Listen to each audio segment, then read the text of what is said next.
ثم رأى خالد أن روح المسؤولية بدأت تضعف في صفوف المقاتلين المسلمين، فميز الصفوف وقال: فليتميز الأنصار عن المهاجرين، فليتميز أبناء كل أب تحت لواء أبيهم، حتى نعرف من أين تأتي الهزيمة اليوم، حتى نعرف من أين تأتي الهزيمة اليوم. فارتفعت العزائم وتعالت الأصوات: يا حبذا الجنة واقترابه. ارتفعت الأصوات: يا أيها الذين آمنوا إذا لقيتم الذين كفروا زحفا فلا تولوهم الأدبار. ارتفعت الأصوات: إن الله اشترى من المؤمنين أنفسهم وأموالهم بأن لهم الجنة. فهذا زيد بن الخطاب في ميدان المعركة يقول: والله لا أتكلم بكلمة حتى ألقى الله وأدلي له بحجته. وآخر يقال له: نخاف أن نؤتى من قبلك. قال: بئس حامل القرآن أنا إن أتيتم من قبلي. ودارت رحى المعركة، وأبلى الشباب والشيب بلاء حسنا: إذا لقيتم الذين كفروا فضرب الرقاب، حتى إذا أثخنتموهم فشدوا الوثاق، فإما منا بعد وإما فداء، حتى تضع الحرب أوزارها. ذلك ولو يشاء الله لانتصر منهم، ولكن القضية ابتلاء. ولو شاء الله لانتصر منهم، ولكن ليبلو بعضكم ببعض. والذين قتلوا في سبيل الله فلن يضل أعمالهم، سيهديهم ويصلح بالهم ويدخلهم الجنة عرفها لهم. يا أيها الذين آمنوا إن تنصروا الله ينصركم ويثبت أقدامكم. واستأصل الرجال شأفة المرتدين عن بكرة أبيهم، وأرغموهم الدخول في حديقة الموت، ثم رموا وحملوا في عملية استشهادية. حملوا البراء بن عازب رضي الله عنه وأرضاه، حملوه على الرماح، حملوه على التروس والرماح، وألقوه في حديقة الموت. قال: إما الشهادة وإما أن أفتح لكم النصر. فانفتح على يديه، وأخرجوه من ذلك المكان فيه أكثر من 80 ضربة بسيف ورمح. لسان حالهم: من ذا الذي رفع السيوف فوق الرؤوس ليرفع اسمك فوق هامات النجوم منارا. كنا جبالا فوق الجبال، وربما صرنا على موج البحار بحارا. في معابد الإفرنج كان أذاننا قبل الكتائب يفتح الأمصار. لم تنس أفريقيا ولا صحراؤها سجداتنا، والأرض تقذف نارا. في ظل السيوف كأننا في ظل حديقة خضراء تنبت حولنا الأزهار. أرواحنا يا ربي فوق أكفنا ترجو ثوابك مغنما وجوارا. فانتصر الإسلام لأن الذين كانوا هناك رجال، لأن الذين تصدوا للأزمات وللمهمات رجال. وأي رجال؟ رجال صدقوا ما عاهدوا الله عليه. اللهم اجعلنا منهم.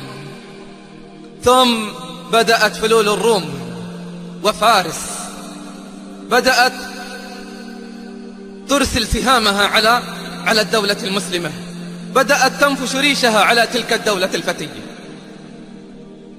أرسل أبو بكر جيوشه إلى العراق وإلى الشام حتى يعلم أولئك الكفرة أن لهذا الدين رجال، أن لهذا الدين رجال يحمون حوزته ويصدون عن الأعراض ويحمون الدماء والمقدسات.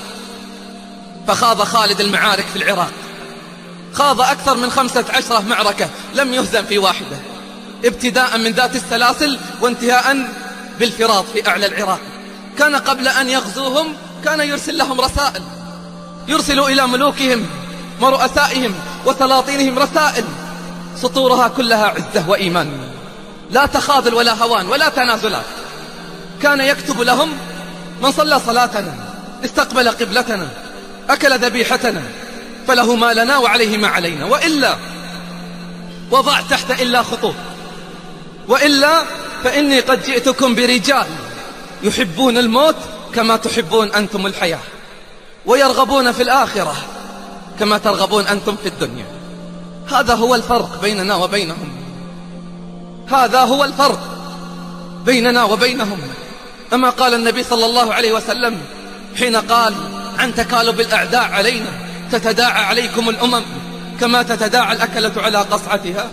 قلنا أو من قلة يومئذ نحن يا رسول الله؟ قال بل أنتم كثير ولكنكم غثاء كغثاء السيل، وليوشكن الله أن ينزع من صدور أعدائكم المهابة ويقذف في قلوبكم الوهن.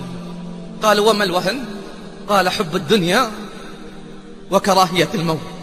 كان أبو بكر يرسل الجيوش ويقول لهم احرصوا على الموت توهب لكم الحياة، احرصوا على الموت توهب لكم الحياة. فانتصارات خالد أذهلت أبو بكر رضي الله عنه وأرضاه، فقال متبسما أعقمت أرحام النساء أن تلد مثل ابن الوليد، أعقمت أرحام النساء أن تلد مثل خالد.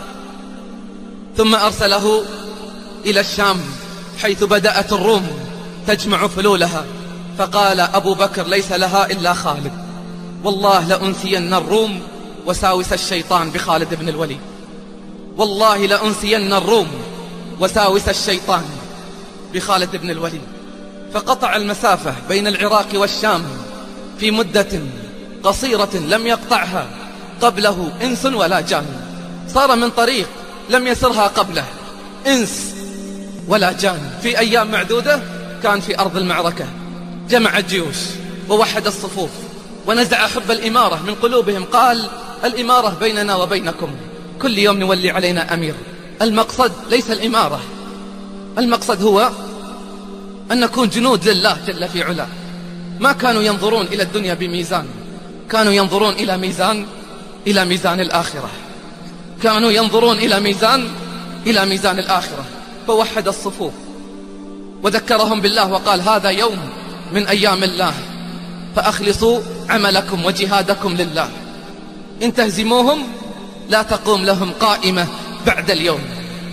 وجهز الصفوف ووزع الجيش توزيعا لم تعرفه العرب من قبل، وأذهل الروم بتلك الخطط التي وضعها في ذلك اليوم. سبحان الله، بدأت المعركة من طلوع الشمس، ظنوا أنها تطول أيام، حسمت في نفس اليوم عند مغيب الشمس، حسمت في نفس اليوم عند مغيب الشمس. سبحان الله، قل لي بالله العظيم من هم أولئك الرجال؟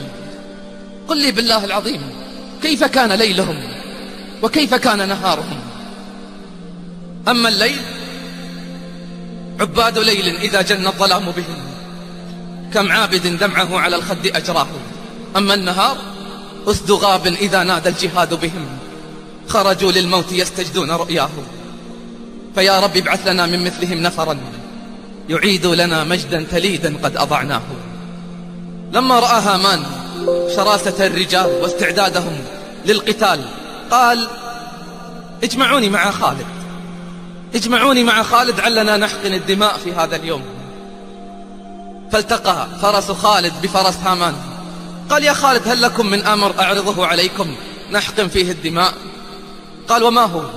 قال لقد أخبرنا أنه ما أخرجكم من دياركم إلا الجوع والعطش والفقر، أعطي كل واحد منكم 10 دنانير ذهب وكسوة ودابة وطعام وشراب، ثم تذهبون وترجعون من السنة القابلة أعطيكم مثلها. يريد أن يكسر عزة المؤمن، لكن هيهات، العزة المستمدة من القرآن لا تكسر، العزة المستمدة من الأعلى ما تكسر ولا تهان. قال لخالد أما والله ما أخرجنا الجوع ولا العطش ولا الفقر، ولكننا قوم نحب أن نشرب الدماء، ولقد سمعنا أن دماء بني الروم من أطيب الدماء، من أجل هذا خرجنا. ثم كبر خالد وكبر الجيش معه، وما هي إلا ساعات وحسمت المعركة. ولا تهنوا ولا تحزنوا وأنتم الأعلون إن كنتم مؤمنين، إن يمسسكم قرح فقد مس القوم قرح مثله، وتلك الأيام نداولها بين الناس ليعلم الله الذين آمنوا ويتخذ منكم شهداء والله لا يحب الظالمين، وليمحص الله الذين آمنوا ويمحق الكافرين. أم حسبتم أن تدخلوا الجنة ولما يعلم الله الذين جاهدوا منكم ويعلم الصابرين.